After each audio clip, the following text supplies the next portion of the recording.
les he mencionado en la clase anterior, cuando uno habla en obstetricia, gestantes, ustedes van a escuchar en el hospital, o seguramente en la práctica ahora que van a hacer,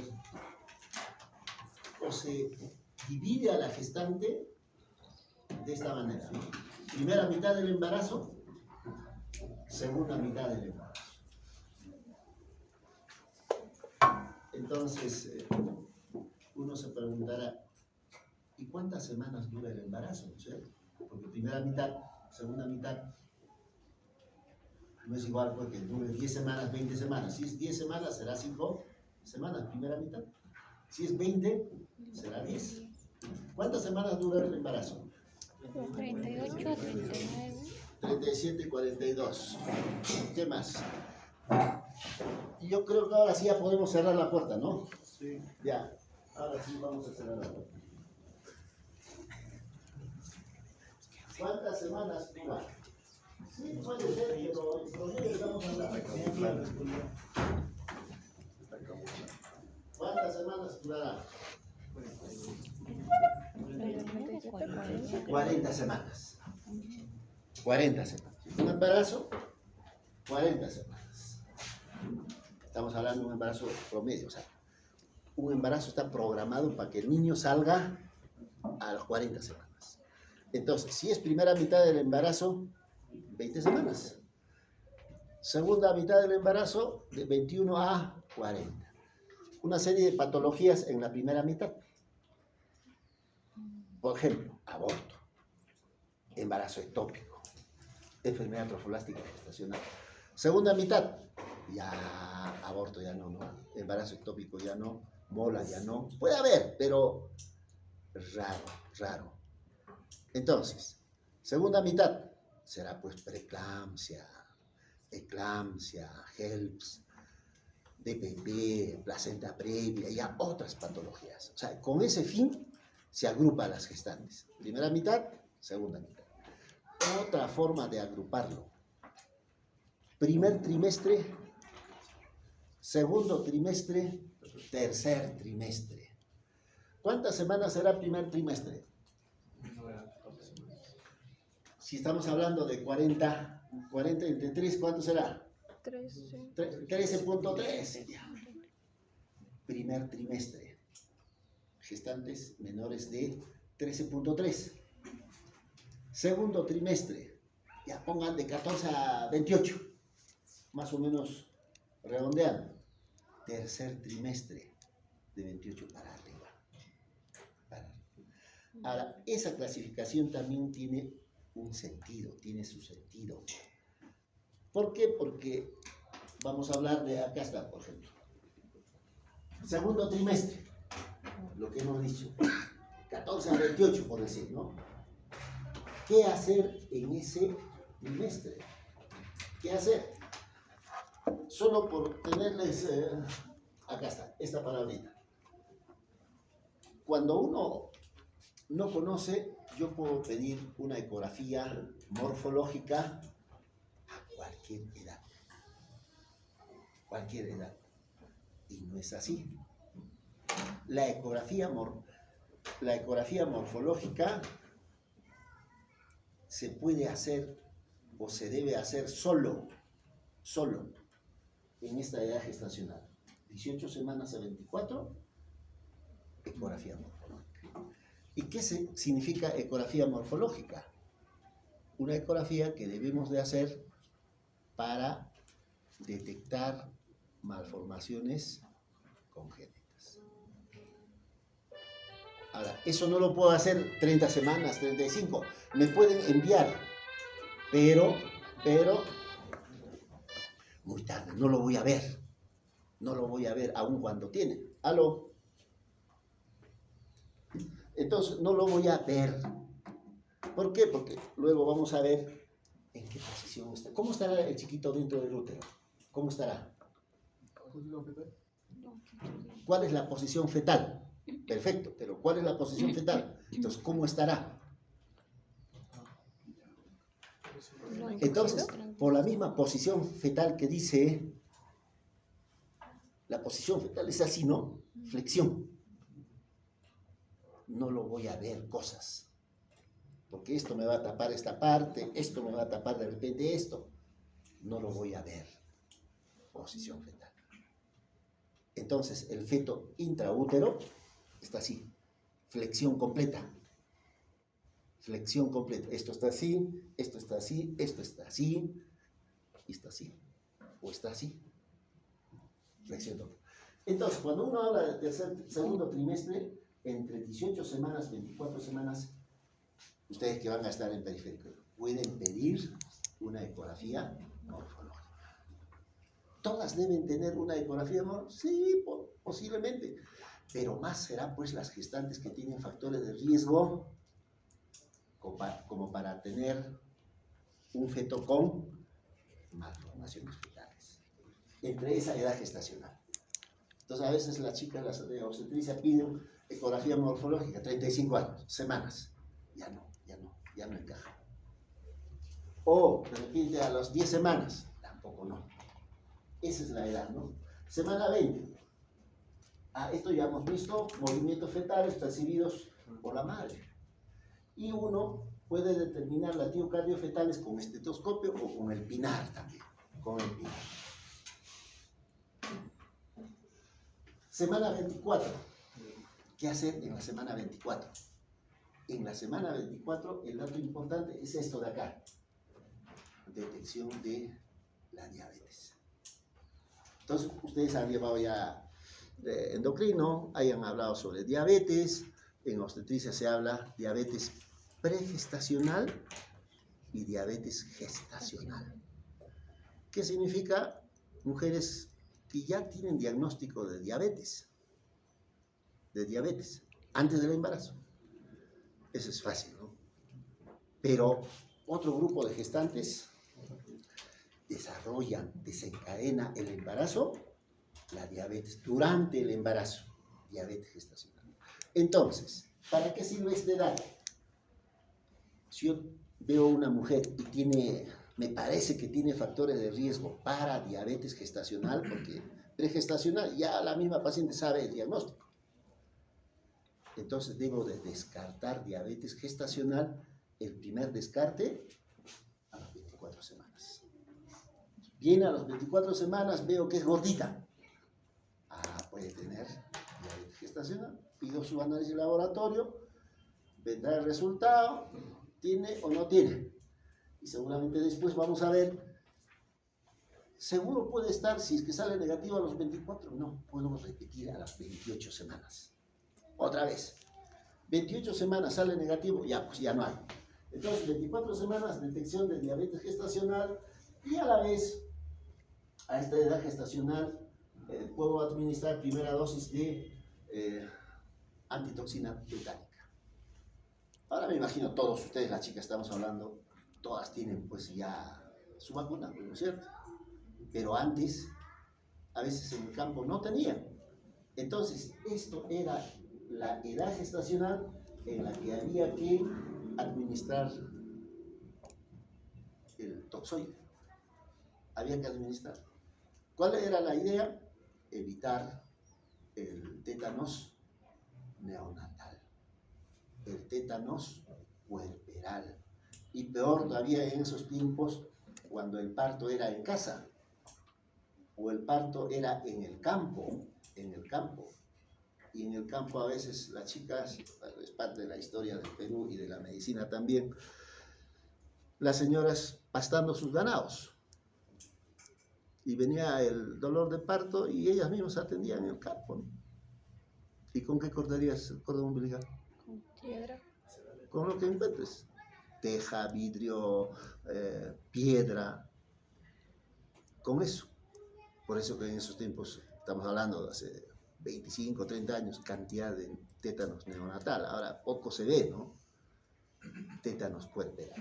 Pero en la edad gestacional, si es que no ha recibido la vacuna, administrar, ¿no?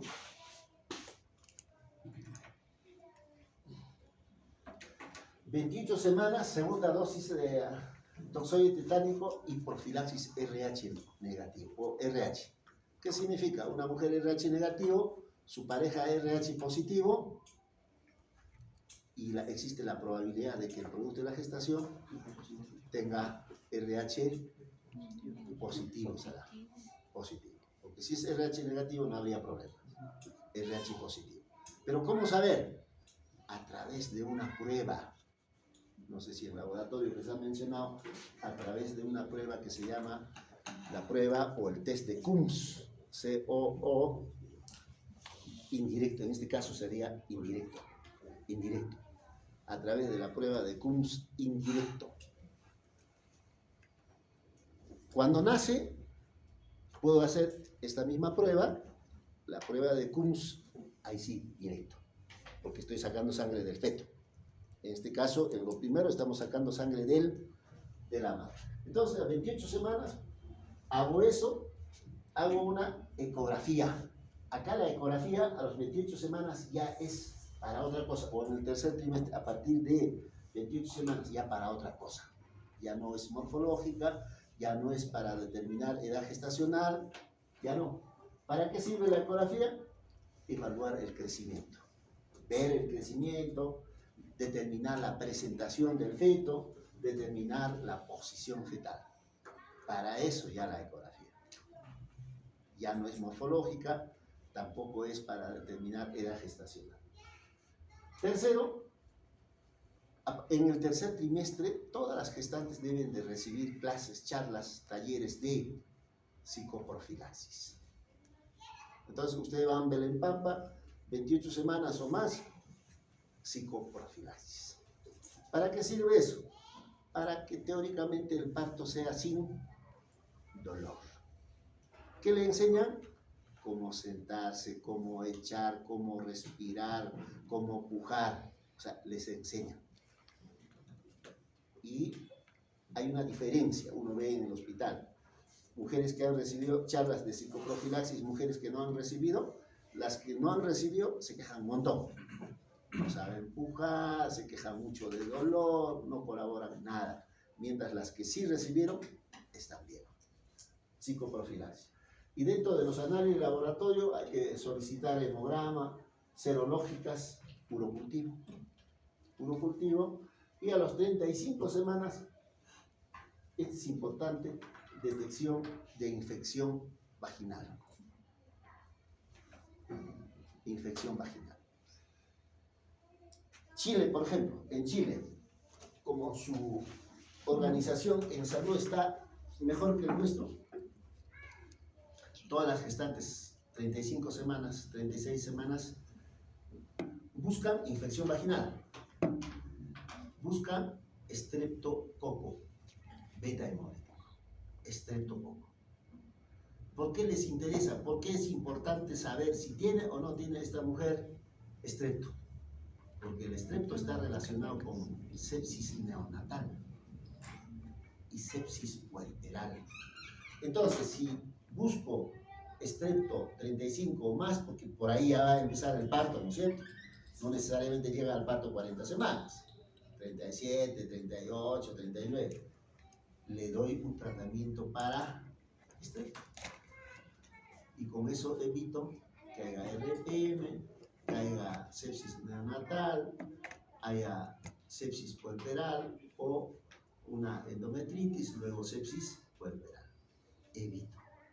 Todavía en el Perú no hacemos.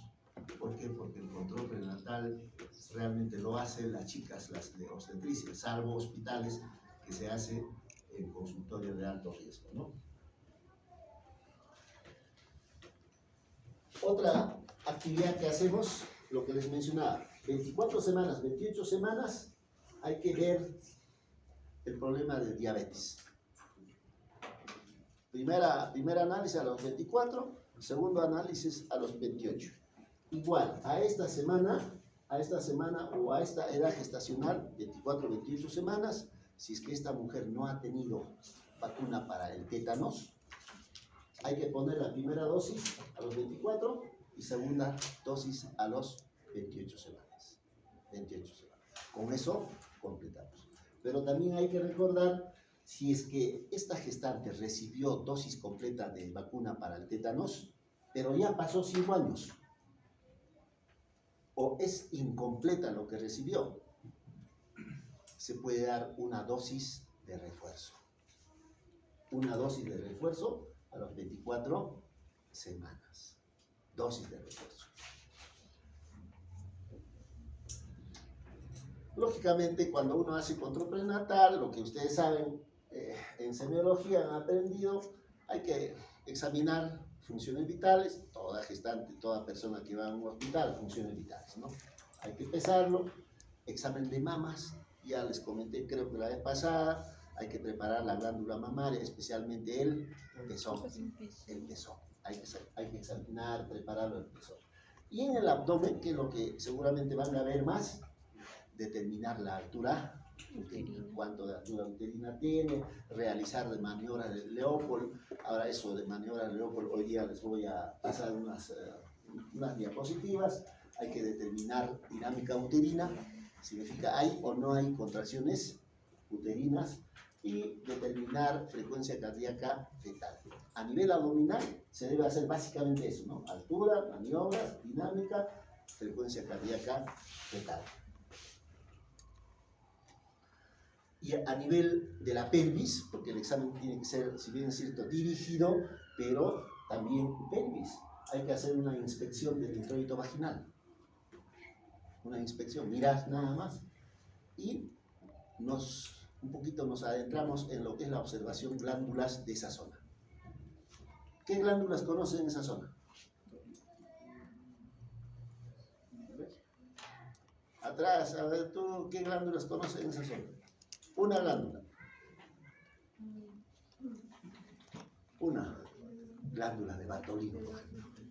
Glándulas de Bartolino. Y si les dan a las chicas glándulas de Bartolina, a cualquier hora aparece en el hospital o en la clínica. Duele. Lean el tratamiento. Mala suerte, otra vez aparece. Otra vez aparece. Un problema. Glándulas. O sea, hay que observar esas glándulas. Glándulas de Bartolino. No solo son las glándulas de Bartolino a ese nivel, también están las glándulas parauretrales. También están a ese nivel las glándulas de Skene. Entonces hay que observar. Se puede colocar espéculo para ver características de flujo, características del cuello uterino y tacto vaginal. Lógicamente, pues, tacto vaginal será pues cuando la paciente dice, y nosotros hemos encontrado en abdomen dinámica uterina, pero si no hace tacto vaginal debe ser molestoso para una mujer, ¿cierto? Entonces, tacto vaginal en aquellas mujeres que tienen dinámica uterina, en la que nosotros ya vemos que ya arrancó el trabajo de parto, o en aquellas mujeres que tienen 10 semanas, por decir, 10 semanas, viene porque duele, decimos que es una amenaza de aborto. Y lógicamente tenemos que hacer tacto vaginal. ¿Cómo está el cuello? Si el cuello está abierto, entonces esto es ya prácticamente una amenaza de aborto consumado. No hay nada que hacer. Entonces, tacto vaginal en ciertos casos, no en todas, ¿no? Porque debe ser molestoso. Y como parte del examen también miembros inferiores, acá. ¿Qué creen que es importante ver acá? Miembros inferiores. ¿Cuál? Edemas, claro. Si encuentro edemas, ¿para qué sirve ese dato? Preeclampsia, eclampsia, herpes, o algunos problemas vasculares también, ¿no?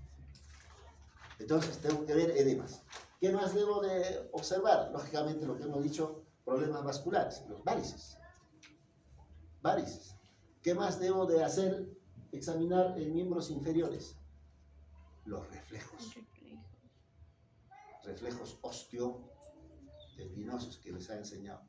Y en obstetricia, ¿para qué sirve eso? ¿Para qué será?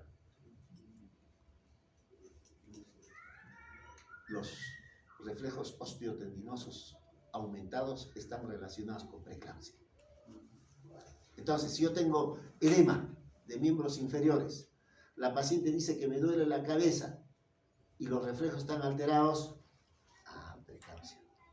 Porque una preeclámptica dice que duele la cabeza, hay edema de miembros inferiores, los reflejos están aumentados. Dentro de los exámenes auxiliares, ya les he mencionado en la clase anterior, y uno puede pedir ecografía, ¿no? Va a depender a qué edad gestacional esté y qué estoy buscando, ¿no? Esta es la hojita considerada como historia perinatal del CLAP, del Centro Latinoamericano de Perinatología. Esa es la hojita que van a ver en control prenatal. Todas las gestantes tienen esta hojita. Su nombre, la fecha de la consulta, este sería por decir, hay que llenar la primera consulta, segunda, tercera, y así sucesivamente. Cada vez que vemos, acá está la fecha, semanas de embarazo, cuánto peso, todos los datos están ahí. Es una sola hojita. Al reverso de esta hojita, si esta mujer durante este embarazo se hospitalizó o no. Si se hospitalizó, ¿dónde se hospitalizó? ¿Qué fecha se hospitalizó? ¿Por qué se hospitalizó? O sea, mirando esa hojita, ambas caras, por más que nosotros no hemos controlado, ya sabemos de qué se trata. Ya sabemos. Esa hojita en la práctica sería bueno que nos presenten. Es una hojita, prácticamente no debe haber una historia, solo esta hojita, porque gastamos demasiado hoja en el hospital. ¿Qué necesitamos para hacer control perinatal? Básico, cosas básicas. Gestograma, balanza, una balanza, tensiómetro, una cinta métrica, lógicamente una cinta obstétrica, ¿no es cierto? Y un estetoscopio. El estetoscopio que tienen ustedes, o el estetoscopio de Pinar, lógicamente en la actualidad el Doppler.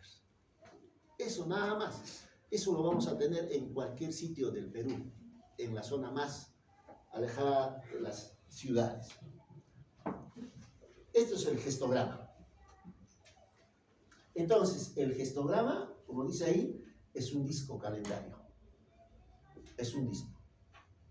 Para que sea útil, tenemos que introducir en el gestograma, porque se mueve, ¿no?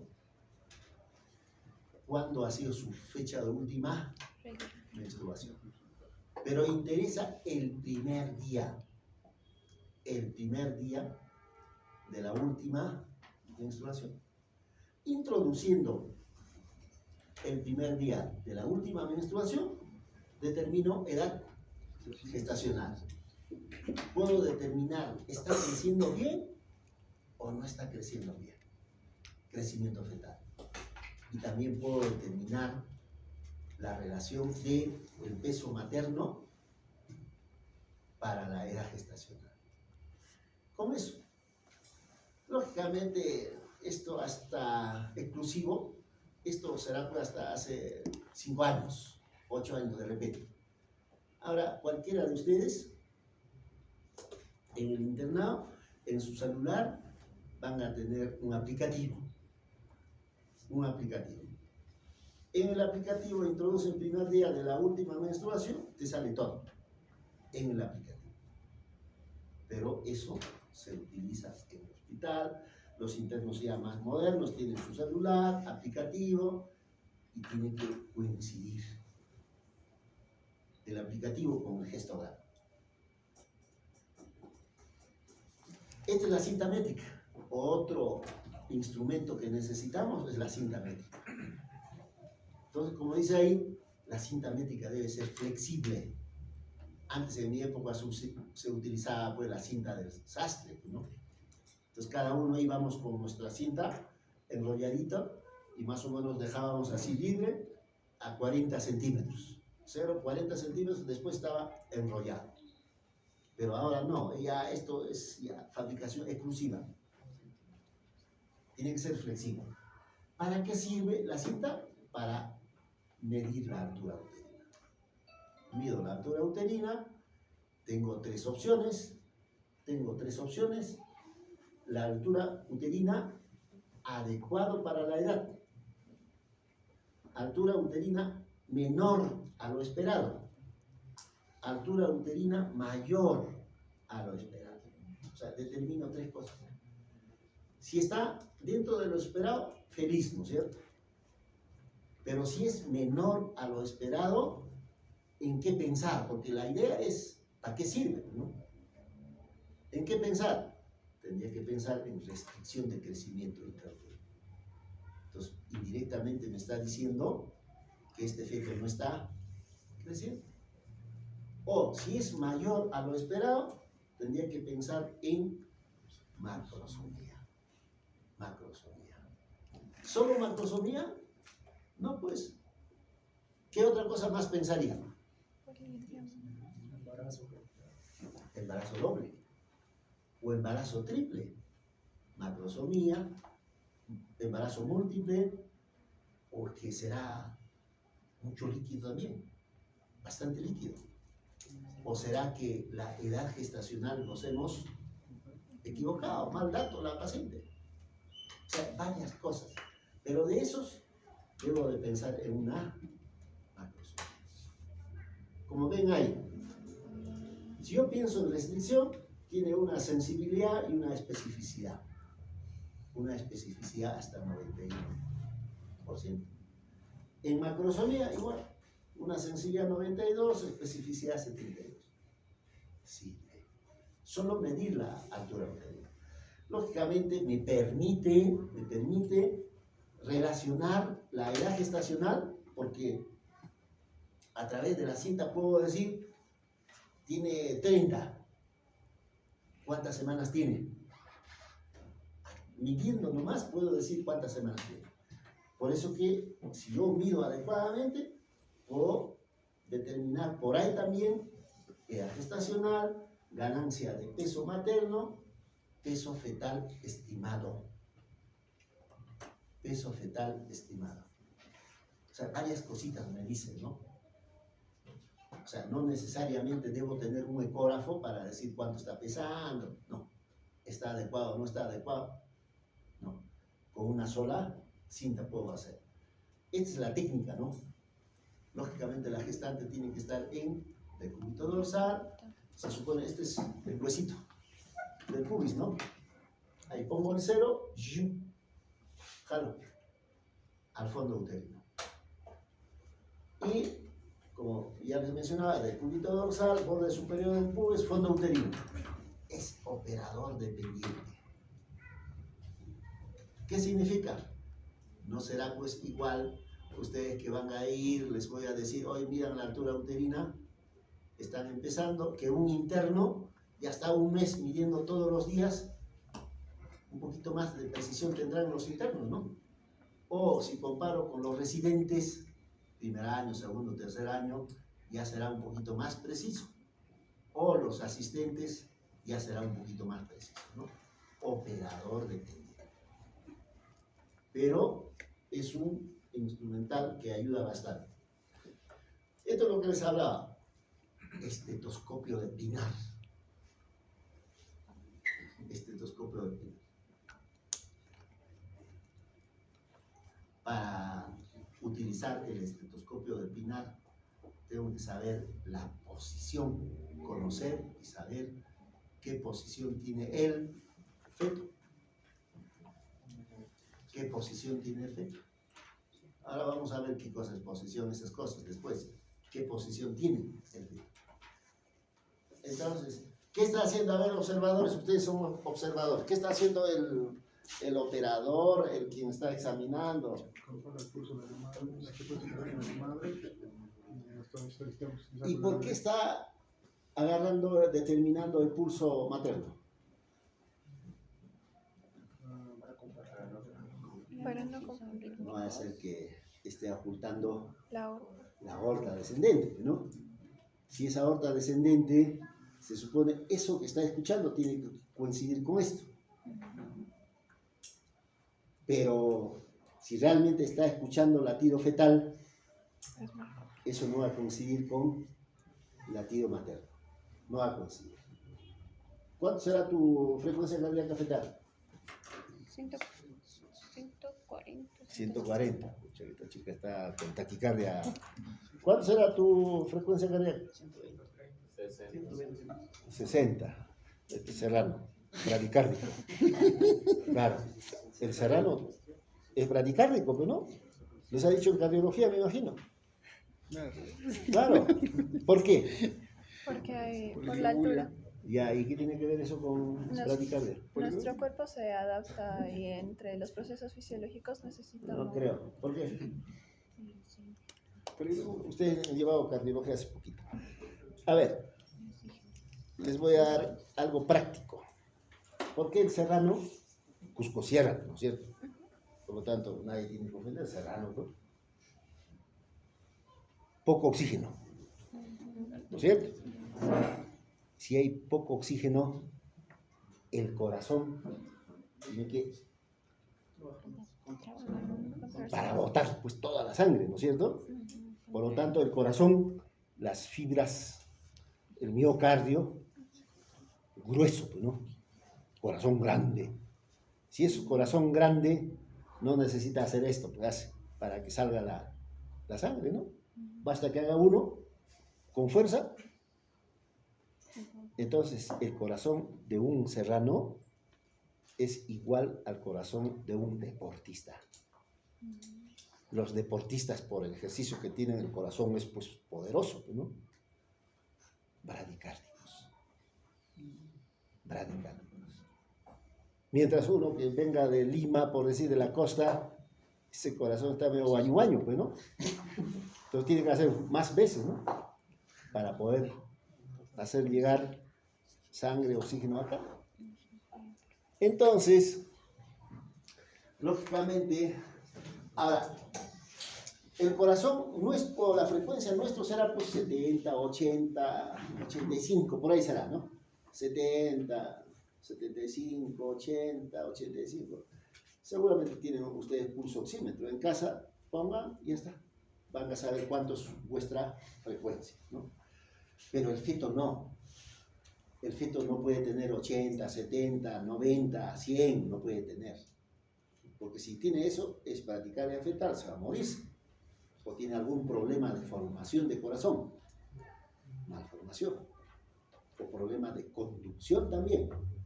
Entonces, la frecuencia cardíaca fetal, 120, 160. 120, 60. Entonces, si yo cojo el pulso materno, tiene 80, pero acá estoy apuntando 40, estoy bien. Pero si el pulso 80 y acá 80 del feto, ¿qué significa? Es pulso materno. Entonces, tengo que buscar, ¿no? Buscar. Esa es la idea de esto, ¿no?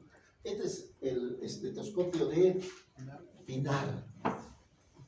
En el Hospital Lorena les voy a presentar eso. Ahí todavía. Bueno, importante determinar el peso materno, les decía. Cada vez que viene la gestante hay que pesarlo. ¿Por qué? Una gestante durante todo el embarazo en promedio debe de subir 12 kilos. 12 kilos. Pero aceptable de 7.5 hasta 15. Más de 15, algún problema. Menos de 7.5, algún problema. Lo ideal es que suba 12 kilos. 10, 11, 12 kilos. En esos 12 kilos, ¿qué se encuentra? ¿Peso de qué? Del feto. Peso del mismo feto, ¿no? Peso del líquido amniótico. Peso de la placenta. Peso mismo de la glándula mamaria, porque ahorita tienen así. Al final del embarazo un poco más grande será. ¿El útero cuánto tiene de longitud, hemos dicho? 7. Al final, ¿cuánto va a tener? Ponle 30 centímetros. Eso tiene un peso.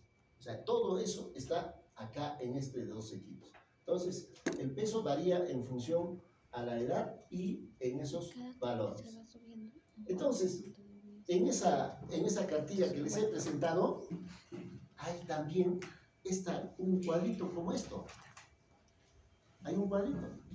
Entonces nos dice percentil 10, 25, 30, 75, 90. Y lo relacionan con la edad. ¿Edad? Semanas. Y acá están variaciones. Por ejemplo, a los 40 semanas Si está en el percentil 10, ¿cuánto será? Menos de 6 kilos, un poquito más, nada más. ¿Eso está bien? No, no está bien. Si hemos dicho 7.5 que está acá, me imagino a este nivel, si lo trazo acá, ¿no? 7.5 hasta 15 que está acá, el peso debe de variar, debe encontrarse entre esta línea y esta línea. Ahí debe variar, debe encontrarse. Por encima de eso, no está bien. Por debajo de eso, no está bien. Y otro dato, una gestante normalmente tiene anemia dilucional. Anemia dilucional. Eso lo vamos a ver después, el cambio fisiológico. No sé, alguien va a revisar sobre cambio fisiológico, ¿no es cierto? Anemia dilucional. Eso no nos interesa mucho, pero me interesa esta parte de acá. Una gestante que tenga una anemia microcítica hipocrómica. Eso me interesa. Si yo encuentro una gestante que tiene anemia y es hipocrómica y microcítica, está relacionado con déficit de hierro. Por lo tanto, tengo que dar hierro, sulfato ferroso, si quieren. Entonces, la vez pasada les hablaba, el sulfato ferroso se administra como preventivo para evitar anemia durante el embarazo y también como tratamiento si ya tiene anemia. Crecimiento fetal, ya hemos hablado sobre restricción de crecimiento, sobre macrosomía. El feto debe de mantenerse o encontrarse entre el percentil 10 y el percentil 90. Y como ven ustedes, acá está la edad gestacional, acá está la altura uterina. Entonces, cuando uno habla en relación a la altura uterina, yo digo que la altura uterina está por debajo del percentil 10, diré que está por debajo del percentil 10 si acaso la altura uterina está por debajo de 31 centímetros. Por debajo de 31 centímetros. Por otra parte, si yo digo que es normal hasta percentil 90, entonces, si yo jalo esto acá, diré que la altura uterina está por encima del percentil 90 cuando la altura uterina está por encima de 35. Significa entonces la altura uterina durante el embarazo debe de mantenerse al final entre 31 y 35. Por debajo de 31 será restricción. Por encima de 35 será macrosomía y otras que ya les he comentado.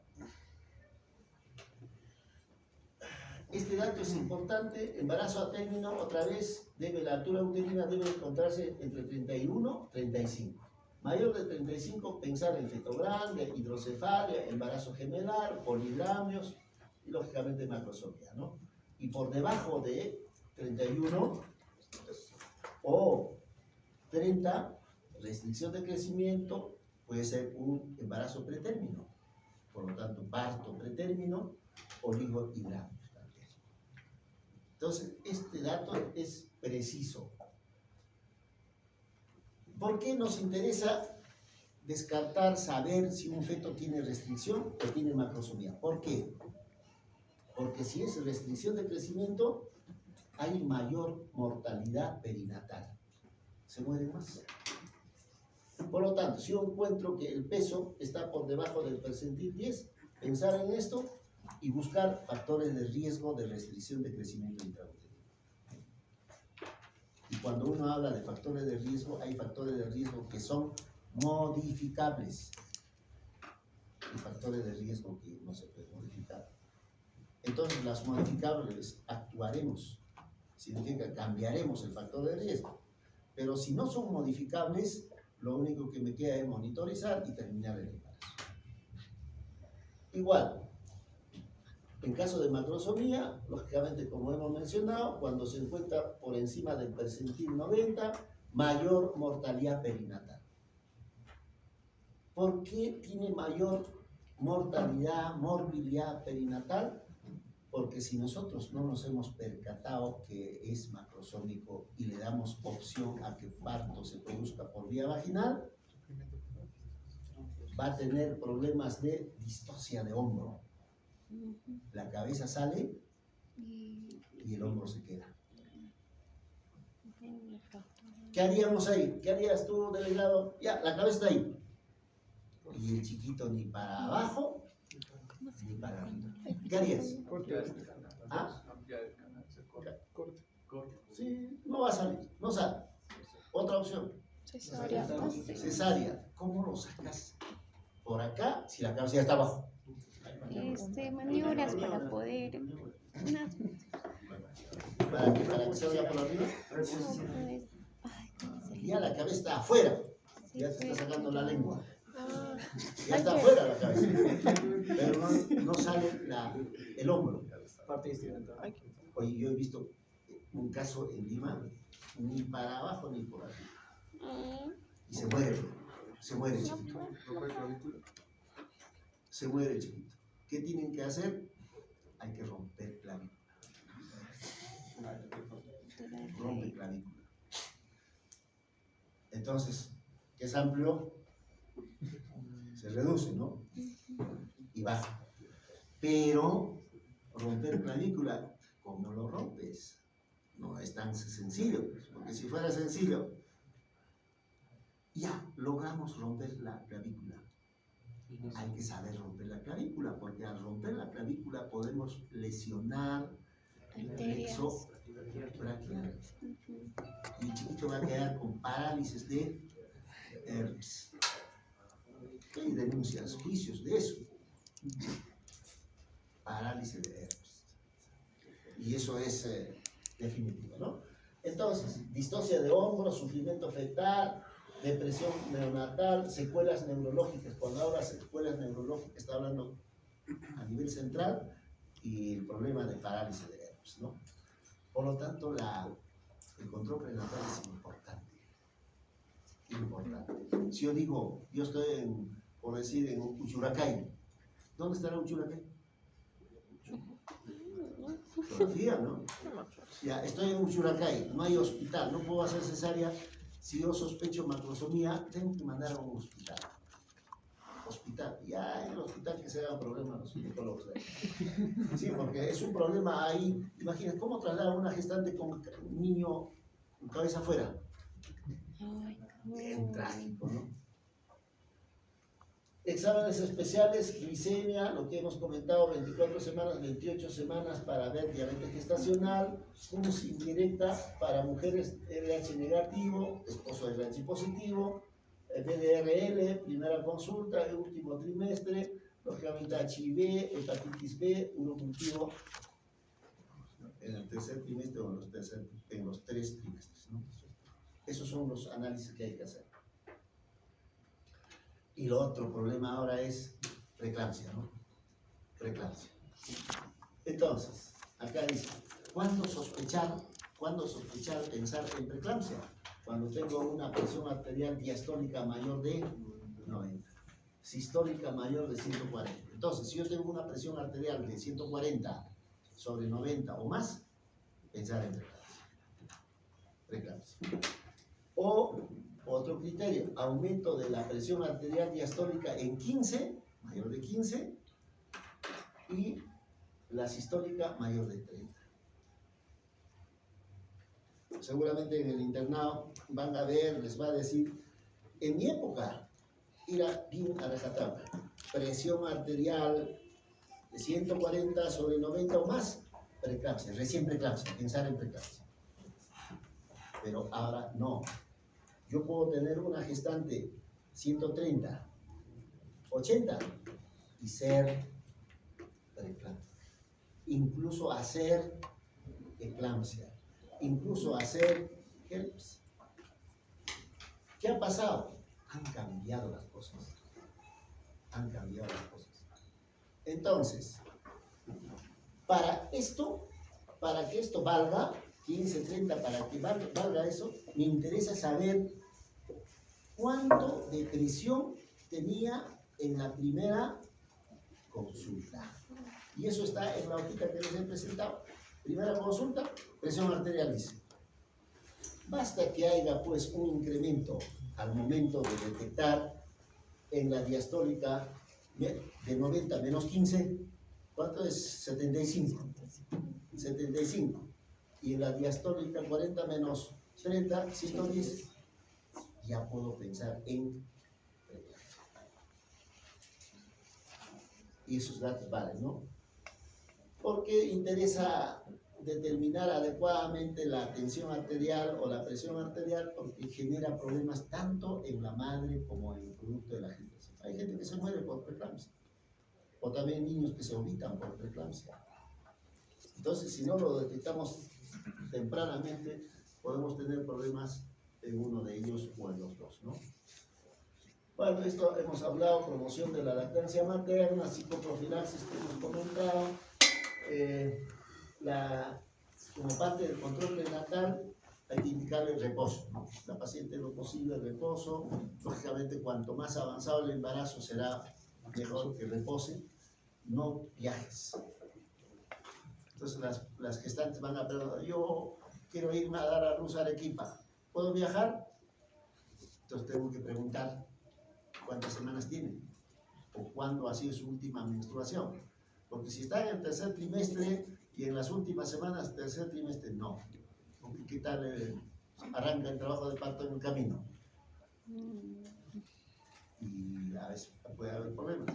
En el avión, por ejemplo, para viajar, tienen que presentar a la gestante un certificado médico en la que diga no está en el tercer trimestre. ¿Por qué? Porque si el parto se produce en el avión, todo un problema, ¿no? Vestimenta adecuada, cuidados en relaciones sexuales. Entonces la otra pregunta que hacen es, ¿puedo tener relaciones? ¿Qué le dices, delegado? Vale, duro. Siempre con cuidado, con cuidado. Ya, hasta acá. ¿En qué tiempo estamos? Una hora. Una hora falta. Entonces, les tomará el examen, ¿no? Y lo vamos otro día. ¿O no quieren? No. ¿Se para? Bueno, ¿Cómo que